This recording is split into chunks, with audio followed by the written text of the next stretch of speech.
다 같이 일어나 하나님의 말씀을 봉독하도록 하겠습니다. 아닥사스다 왕 제20년 니산월에 왕 앞에 포도주가 있기로 내가 그 포도주를 왕에게 드렸는데 이전에는 내가 왕 앞에서 수심이 없었더니 왕이 내게 이르시되 네가 병이 없거늘 어찌하여 얼굴에 수심이 있느냐 이는 필연 내 마음에 근심이 있으리로다 하더라.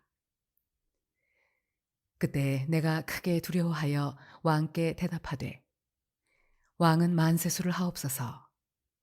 내 조상들의 묘실이 있는 성읍이 이제까지 황폐하고 성문이 불탔사오니 내가 어찌 얼굴에 수심이 없사오리이까 하니 왕이 내게 이르시되 그러면 네가 무엇을 원하느냐 하시기로 내가 곧 하늘의 하나님께 묵도하고 왕에게 아뢰되 왕이 만일 좋게 여기시고 종이 왕의 목전에서 은혜를 얻었사오면 나를 유다 땅 나의 조상들의 묘실이 있는 성읍에 보내어 그 성을 건축하게 하옵소서 하였는데 그때 왕후도 왕 곁에 앉아 있었더라.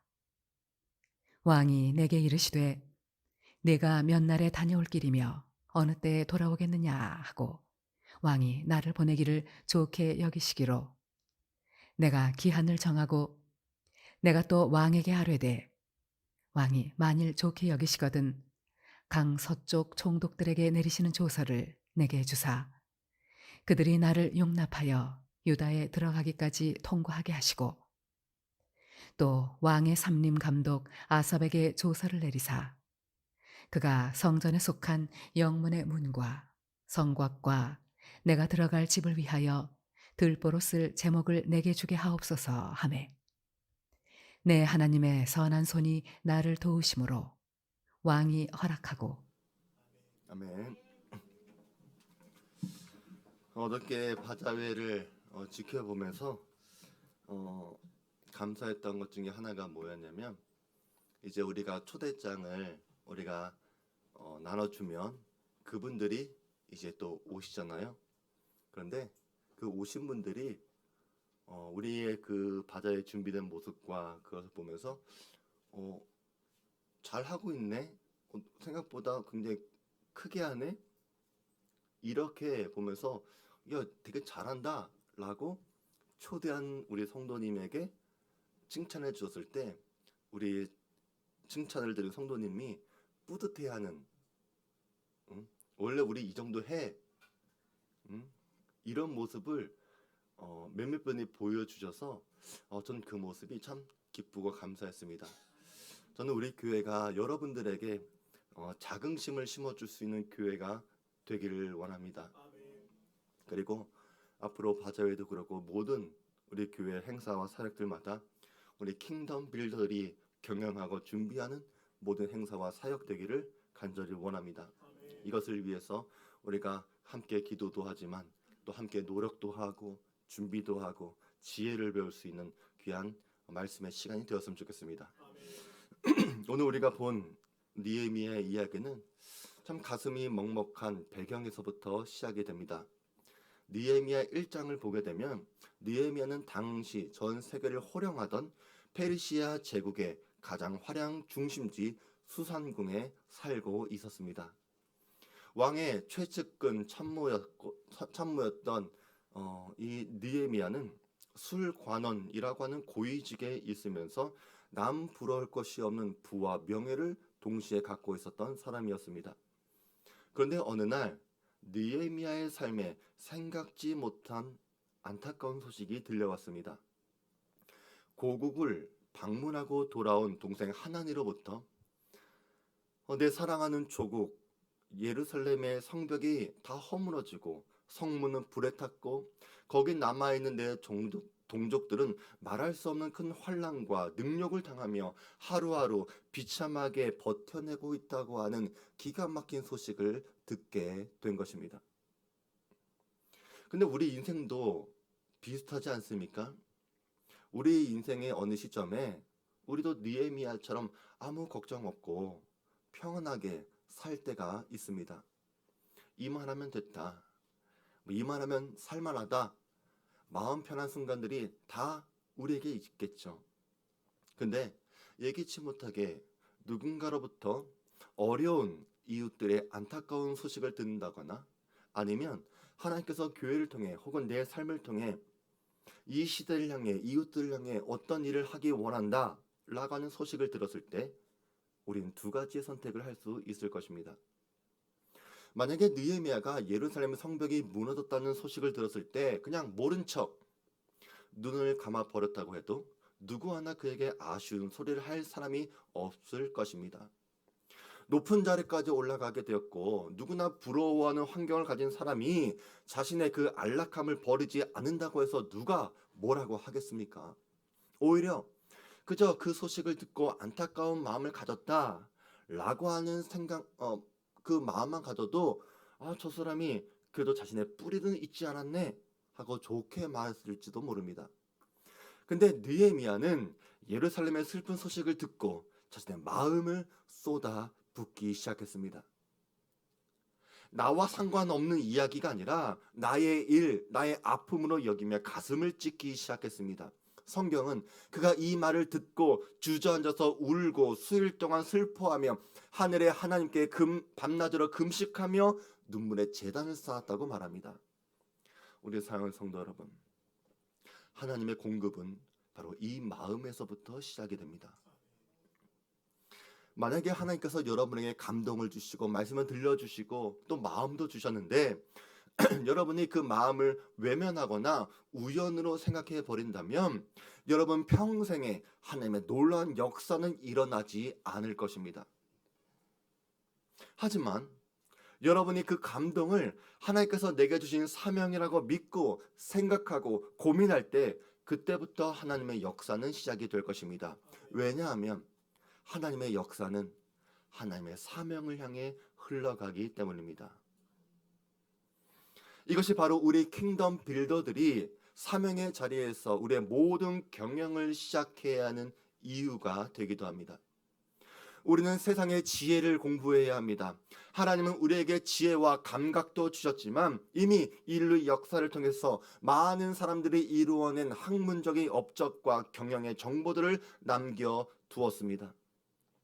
이것은 그들의 지혜와 지식을 우리가 배우라고 하는 의미입니다. 그래서 우리는 부를 쌓고 일터를 경영할 때 내 느낌이나 감정적으로 투자하거나 경영하는 것이 아니라 세상의 지혜도 정보도 배워서 탁월하게 경영할 수 있는 경영자들이 되어야 합니다. 하지만 이것은 방법일 뿐 보다 근본적으로 하나님의 부유함은 어디서부터 시작돼서 어디로 흘러가는지 그 비밀을 알고 있어야 한다는 것입니다. 예전에 여러분들이 우물가에서 펌프질 해본 적이 다 있지 않습니까? 저보다 윗세대 분들은 다 하셨을 거예요. 저도 기억이 있으니까. 우물에서 물을 얻으려면 먼저 무엇을 해야 합니까? 펌프 안에 물 한 바가지를 붓습니다. 우리는 이것을 마중물이라고 하죠. 펌프 안이 텅 비었을 때는 아무리 힘써서 펌프질을 해도 헛바람만 빠져나가지 깊은 땅속 지하수는 단 한 방울도 끌어올릴 수가 없습니다. 하지만 한 바가지의 물을 부어버리면 그 마중물은 진공 상태를 만들고 그 진공 상태에서 압력을 만들어 마찰을 일으키고 저 깊은 곳에서 숨겨진 거대한 지하수의 물줄기를 지상으로 터뜨릴 수가 있는 것입니다. 우리에게 펌프질이 세상에서 말하는 실력이라면 그 전에 우리는 하나님의 은혜와 사명이라고 하는 마중물을 부어 주어야 합니다. 느헤미야에게 예루살렘의 성벽을 향한 사명의 눈물이 영적인 마중물이었다면 오늘 우리에게도 각자 자리에서 주시는 사명의 마중물을 쏟아 부으셔야 합니다. 오늘 느헤미야가 쏟아 부은 눈물의 마중물이 어떻게 하나님의 공급의 통로가 되었는지 그리고 이 사명을 가진 자에게 하나님은 어떻게 물질을 부어주시는지 이 위대한 영적인 비밀을 깨달을 수 있는 시간이 되길 바랍니다. 그리고 사명을 위해 거침없이 부어주시는 하나님의 물질이 여러분의 삶과 일터 위에도 차고 넘치게 되기를 주의 이름으로 축원드립니다. 먼저 오늘 본문은 느헤미야의 감동이 실체화되는 순간입니다. 오늘 1절에 있는 말씀을 보니까 아닥사스다 왕 제20년 니산월에 느헤미야는 여느 때처럼 왕에게 포도주를 따라주고 있었습니다. 하지만 이날만큼은 유독 느헤미야의 얼굴이 어두웠습니다. 왕은 느헤미야의 얼굴에서 슬픈 기색을 찾았습니다. 내가 병이 없거늘 어찌하여 얼굴에 수심이 있느냐? 이는 비란 내 마음에 근심이 있으리로다. 느헤미야는 왕의 질문이 그토록 기다려왔던 하나님의 사인이라고 받아들였습니다. 그리고 그동안 자신이 준비해온 모든 계획을 왕에게 말하기 시작합니다. 왕에게 아뢰되 왕이 만일 좋게 여기시고 종이 왕의 목전에서 은혜를 얻었사오면 나를 유다 땅 나의 조상들의 묘실이 있는 성읍에 보내어 그 성을 건축하게 하옵소서 하였는데 그때 왕후도 왕 곁에 앉아 있었더라. 왕이 내게 이르시되 내가 몇 날의 단혈 길이며 어느 때에 돌아오겠느냐 하고 왕이 나를 보내기를 좋게 여기시기로 내가 기한을 정하고 내가 또 왕에게 아뢰되 왕이 만일 좋게 여기시거든 강 서쪽 총독들에게 내리시는 조서를 내게 주사 그들이 나를 용납하여 유다에 들어가기까지 통과하게 하시고 또 왕의 삼림 감독 아삽에게 조서를 내리사 그가 성전에 속한 영문의 문과 성곽과 내가 들어갈 집을 위하여 들포로 쓸 제목을 내게 주게 하옵소서. 여기서 우리 성도들이 알아야 할 것은 느헤미야는 예루살렘 성벽이 무너졌다는 소식을 들은 다음부터 하늘의 하나님께 금식하며 기도합니다. 사실 많은 그리스도인들이 여기까지는 성공합니다. 주님께서 저 무너진 영혼들을 가슴 아파하시는구나. 나를 통해서 이 일을 하길 원하시는구나. 감동을 받고 기도하기 시작합니다. 근데 문제는 바로 그 다음부터입니다. 우리는 눈물을 흘리고 기도하지만 문제는 기도만 한다는 것입니다. 명분은 있습니다. 하나님이 그 다음은 말씀하지 않았으니까 내가 말씀하실 때까지 기다리겠습니다. 주님 말씀하시면 내가 나아가고 주님의 뜻이 아니면 내가 멈추겠습니다. 여러분 얼마나 거룩해 보입니까? 하지만 여러분 스스로 속지 마시기 바랍니다. 이것은 믿음이 아니라 청지기로서 직무를 유기한 것이고 게으른 것입니다. 여러분 마음속에 찾아온 감동이 하나님의 성품과 일치한다면 여러분은 기도만 할 것이 아니라 하나님의 감동을 구체화할 수 있는 준비를 하시길 바랍니다. 느헤미야를 보시기 바랍니다. 그가 왕이 물었을 때에 머릿속으로 지금까지 준비한 모든 계획을 말합니다. 성벽 재건을 위한 구체적인 공사 기간, 조달해야 할 자재와 구체적인 수량들, 공급받을 정확한 거래처 이름들, 또 국경을 통과할 때 발생할 리스크를 방지할 안전 통행증까지 그는 완벽한 마스터 플랜은 다 짜두었습니다.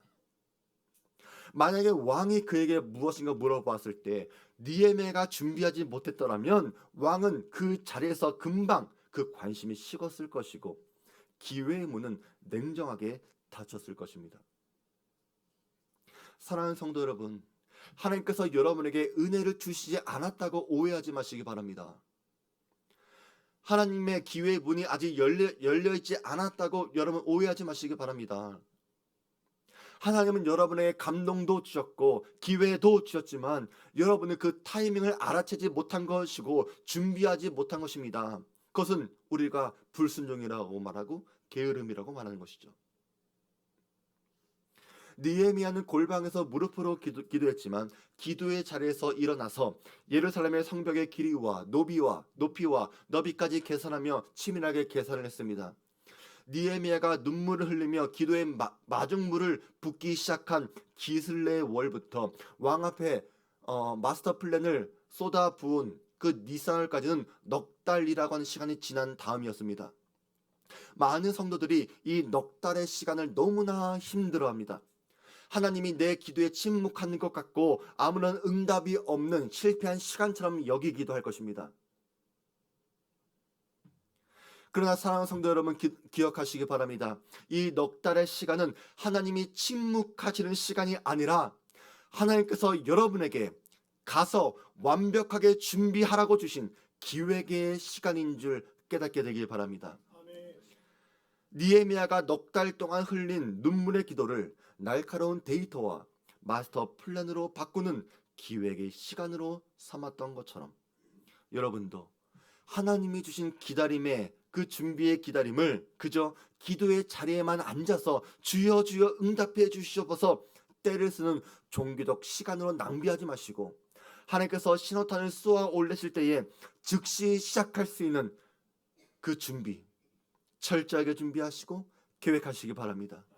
이것은 바로 하나님이 거대한 불을 부어주시는 킹덤 빌더들의 가장 기초적인 경영학의 원리입니다. 기도는 철저하게 하나님을 의지하는 위대한 신앙의 영역이지만 그 기도가 끝난 월요일 일터의 자리는 하나님이 주신 내 지혜와 실력을 쏟아붓는 냉철한 경영의 영역입니다. 진짜 킹덤 빌더, 진짜 청지기들은 주일에 뜨겁게 하나님을 예배하고 월요일 아침 내 책상 앞에서 누구보다 치밀하게 인생을 기획하며 일을 시작하는 사람들입니다. 주님이 주신 비전의 마중물 위에 여러분의 탁월한 마스터 플랜을 얹어서 하나님의 부가 흐르는 통로를 준비하는 지혜로운 경영자들 되시기를 주의 이름으로 축원드립니다. 이제 우리가 사명을 품고 치밀하게 마스터 플랜을 기획했다면 그 다음은 세상의 한 복판에서 마주한 철저한 리스크 관리의 방법을 배우시기 바랍니다. 평소에는 단 한 번도 왕 앞에서 흐트러지지 않았던 느헤미야가 이날만큼은 얼굴에 수심이 가득했습니다.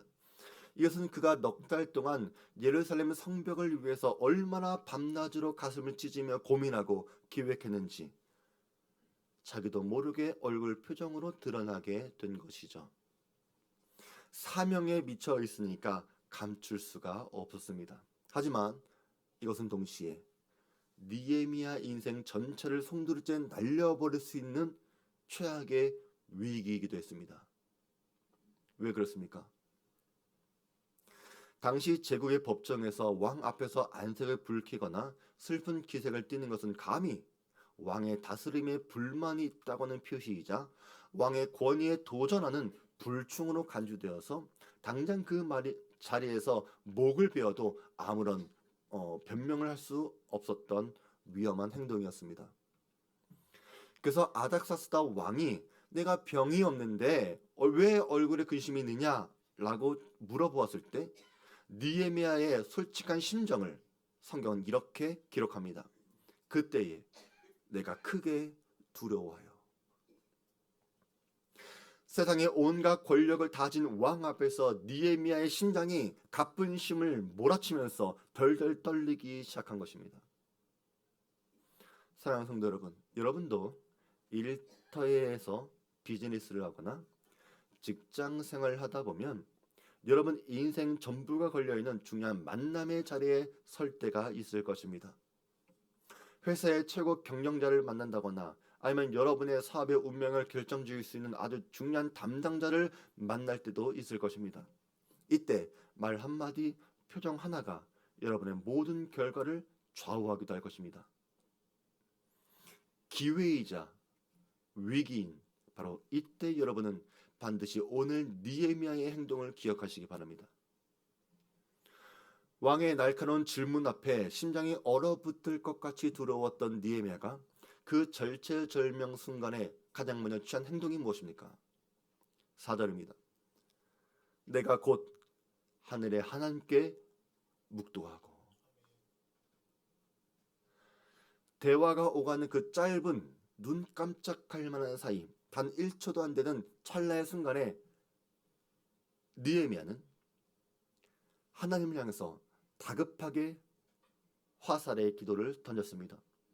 하나님, 내 입술을 지켜 주시옵소서. 내게 지혜 주시고 왕의 마음을 주장케 하여 주시옵소서. 많은 그리스도인들이 평소의 기도의 중요성은 너무나 잘 알고 있습니다. 또 주일에 오면 모두가 다 기도의 용사들처럼 보입니다. 하지만 월요일부터 시작되는 삶의 현장에서 갑자기 예상치 못한 다급한 위기와 압박이 찾아올 때 느헤미야와 같은 기도를 순간적으로 떠올려 기도하는 것은 결코 쉬운 일은 아닙니다. 문제가 터지면 당황해서 세상적인 잔머리부터 굴리거나 사람들을 찾아다니며 대책을 세우느라 바쁘지, 그 자리에서 당장 눈을 들어 하나님께 기도할 수 있는 영적인 본능이 작동하는 것은 쉽지 않다는 것입니다. 느헤미야가 생존의 현장 한복판에서 본능적으로 기도를 터뜨릴 수 있었던 비결은 지난 넉 달 동안 골방에서 눈물로 기도의 깊이를 채우며 하나님과 함께 동행하려고 했던 평소의 영성이 뒷받침되었기 때문입니다. 근데 진짜 놀라운 반전은 느헤미야가 이 짧은 순간적인 기도를 던진 직후에 왕을 향해 뱉어낸 그 대답 속에 비밀이 있습니다. 오늘 본문 5절 다 같이 읽어보겠습니다. 왕에게 아뢰되 왕이 만일 좋게 여기시고 종이 왕의 목전에서 은혜를 얻었사오면 나를 유다 땅 나의 조상들의 묘실이 있는 아멘. 리스크를 만났을 때 짧게 기도하고 대답한 느헤미야의 대답 속에는 위기를 돌파할 비밀이 가득 차 있습니다. 먼저 하나님께 순간의 기도를 드린 느헤미야에게 하나님은 프레임을 뒤집는 단어의 분별력을 주셨습니다. 느헤미야의 대답을 보세요. 그는 왕에게 왕이시여 내 조국 유다 제국의 수도 예루살렘으로 나를 보내어 성벽을 재건하게 하옵소서 말하지 않았습니다. 당시 대제국 페르시아의 입장에서 식민지 백성이 조국의 수도 성벽을 다시 쌓겠다라고 하는 것은 언제든지 제국의 반기를 들 수 있는 정적인 반역을 의미하기도 합니다. 만약에 느헤미야가 이 자리에서 사명에만 흥분해가지고 예루살렘의 성벽을 쌓겠습니다 라고 하는 언어를 거칠게 내뱉었다면 아닥사스다 왕은 그 자리에서 칼을 뽑아 느헤미야의 목을 쳤을 것입니다. 사명이고 뭐고 그 자리에서 위기에 빠지는 것입니다. 근데 느헤미야의 입에서 어떤 단어가 나왔습니까? 예루살렘이라고 하는 정적인 단어를 쏙 빼버리고 나의 조상들의 묘실이 있는 성읍이라고 하는 기가 막힌 단어를 선택합니다.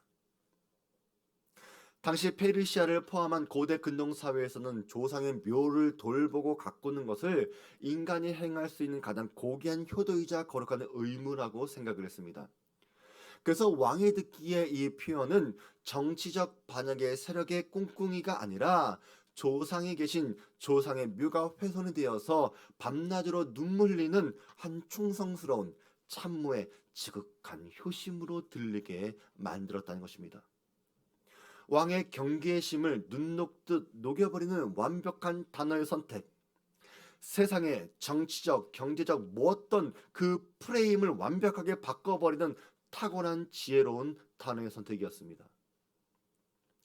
오늘날 많은 그리스도인들이 직장과 일터에서 이건 하나님의 일이야, 이것은 사명이야 라고 하면서 세상 사람들이 공감하지 못할 교회 안의 언어와 거친 프레임을 가지고 부딪히다가 스스로 리스크를 키우고 무시당할 때가 얼마나 많습니까? 기억하시기 바랍니다. 우리 킹덤 빌더의 실력은 상사와 고객들이 완벽하게 공감하고 이해할 수 있도록 지혜롭고 품격 있는 언어로 번역할 수 있는 분별력에 달려 있다는 것입니다. 이 단어의 분별력을 얻은 느헤미야는 철저하게 왕의 권위를 존중하는 겸손의 예의를 최고의 소통의 테크닉으로 보여주었습니다. 느헤미야는 왕의 질문을 하나님의 신호탄으로 받아들였지만 마음이 급해서 서두르지도 않고 무리하지도 않았습니다. 왕이 만일 좋게 여기시고 종이 왕의 목전에서 은혜를 입어 싸우면 이라고 하는 철저한 조율과 정중한 소통의 예의를 보여주었죠. 우리가 사명을 품었다고 해서 세상의 질서와 절차를 무시하는 독선적인 괴물이 되어서는 절대로 안 됩니다. 교회 다니는 성도님들 중에는 이런 분들이 굉장히 많습니다. 내가 기도해 보니까 하나님이 이 사업을 하라고 하셨다 라고 하면서 법적인 절차도 무시하고 직장의 위계 질서도 무시하고 거래처와 사람들에게 무례하게 행하는 사람들이 굉장히 많습니다. 교회 일도 그렇습니다. 그러나 이것은 영성이 아니라 무례한 것입니다. 그래서 진짜 영적인 능력이 있는 사람들은 겸손하고 예의 있고 질서 있고 배려합니다. 이 사람들은 소통의 전문가들이고 영성은 무례함이 아니라 최고의 품격을 갖추고 있는 모습을 보여줍니다. 이 품격 있는 태도 위에서 느헤미야는 핵심을 흐리지 않은 목적의 선명성을 가지고 명확한 동사로 당당하게 이야기합니다. 조상의 묘실이라고 하는 부드러운 명분으로 왕의 마음을 연 다음에 대답의 마지막 문장을 말 흐트리지 않고 그 성을 건축하게 하소서라고 마무리를 지었습니다. 왕의 표정을 보면서 간을 본 것도 아니고 자기가 달성해야 할 최종 목표를 명확한 단어로 말한 것입니다. 이것은 경영학적으로도 대단히 정교한 협상의 기술입니다. 비즈니스 세계에서 위기를 돌파할 때 가장 경계해야 할 태도 중에 하나가 무엇인지 아십니까? 바로 모호함입니다. 리스크가 두렵다고 해서 이것도 아니고 저것도 아닌 흐리멍텅한 포지션은 즉시 아웃당합니다. 돈을 움직이고 사람을 움직이는 거대한 비즈니스 리더들은 리스크 한복판에서도 자기가 도달하고자 하는 목적지를 선명하게 꿰뚫어보고 자신있게 선포한 사람에게 자원과 권한을 아낌없이 나누어 주는 법입니다.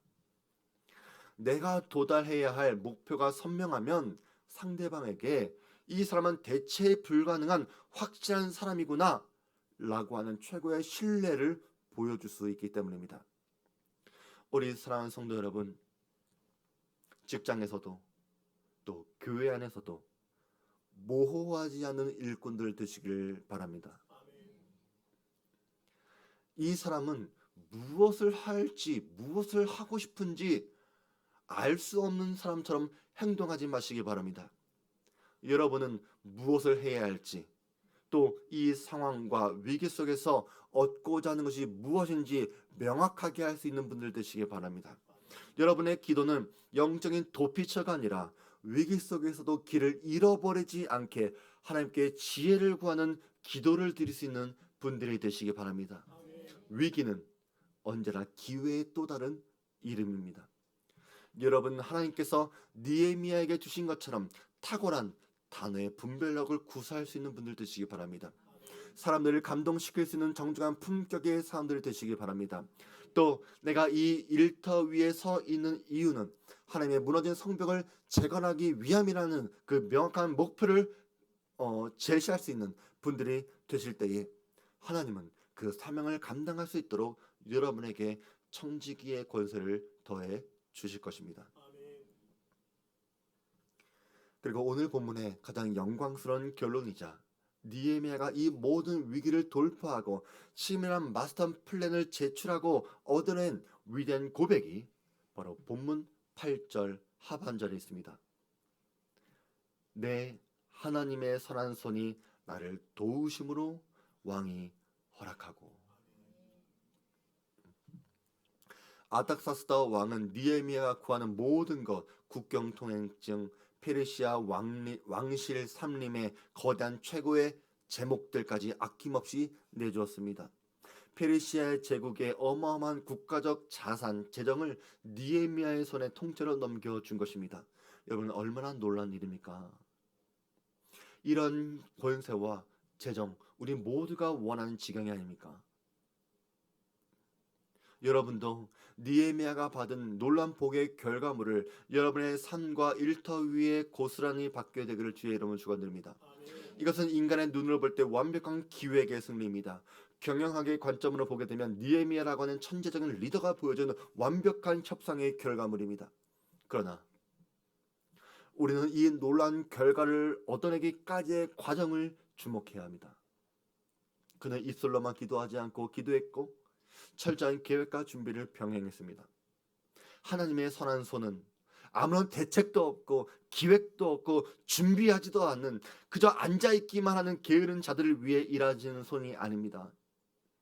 니에미아가 월요일부터 토요일까지 내 삶의 팩트와 데이터를 가지고 준비한 그 모든 준비가 완벽하게 끝났을 때에 비로소 하나님의 선한 손이라고 하는 위대한 도우심이 역사하게 된 이 과정을 여러분은 깨닫게 되기 바랍니다. 여러분들이 킹덤 빌드의 경영을 통해서 배워야 할 점은 바로 이것입니다.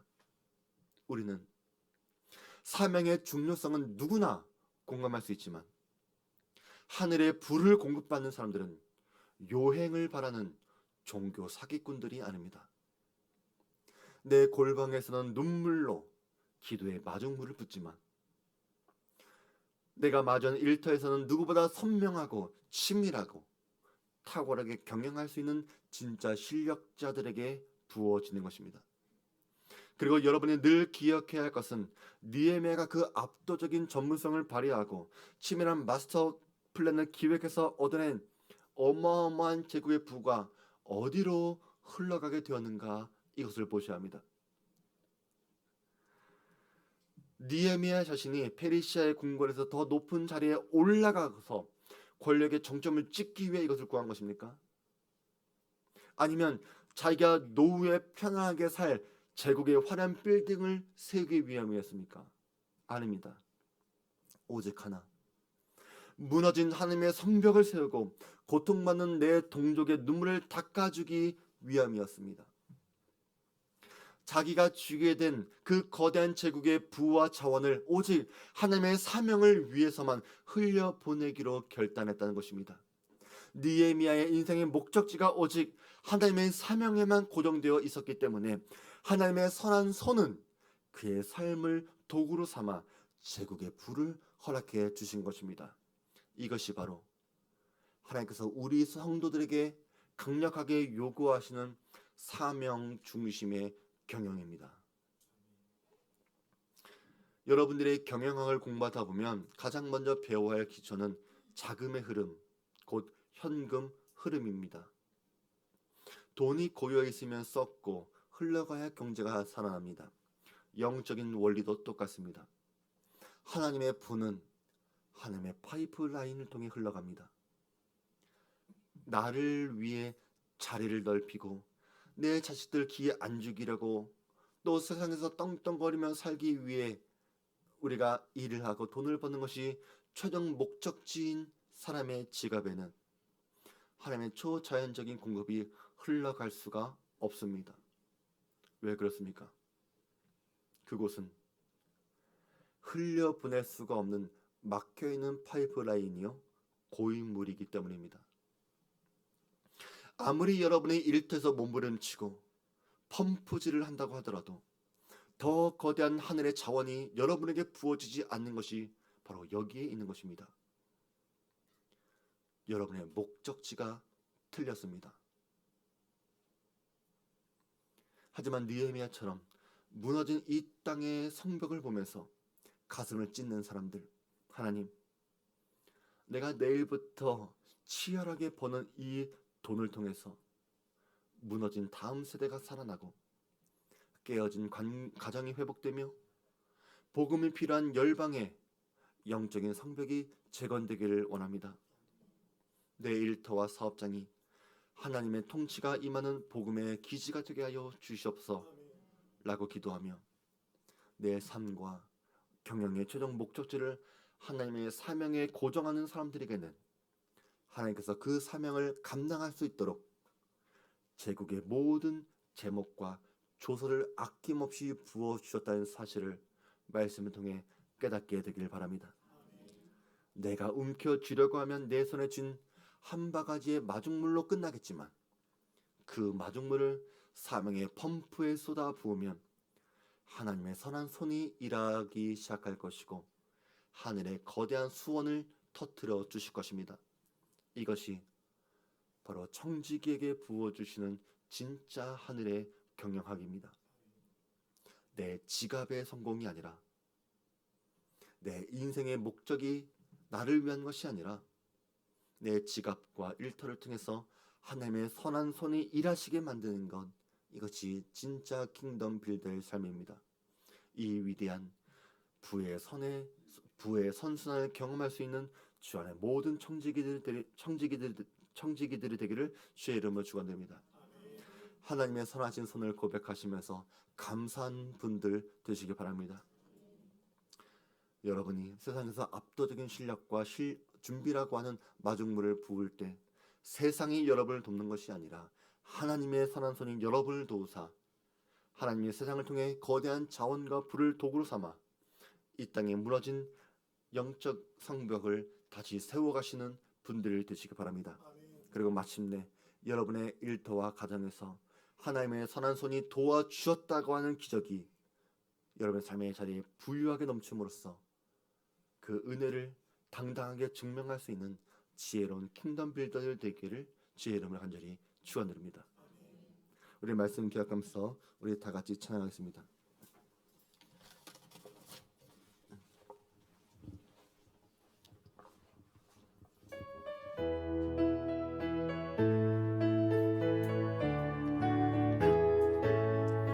나의 죄를 정케하사 주의 일꾼 삼으심 구세주의 넓은 사랑 항상 찬송합니다.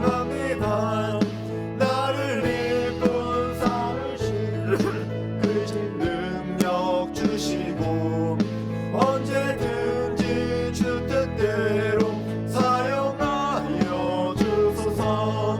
내게 부어주시려고 은혜 예비하신 주의 은혜 채워주사 능력 있게 하소서.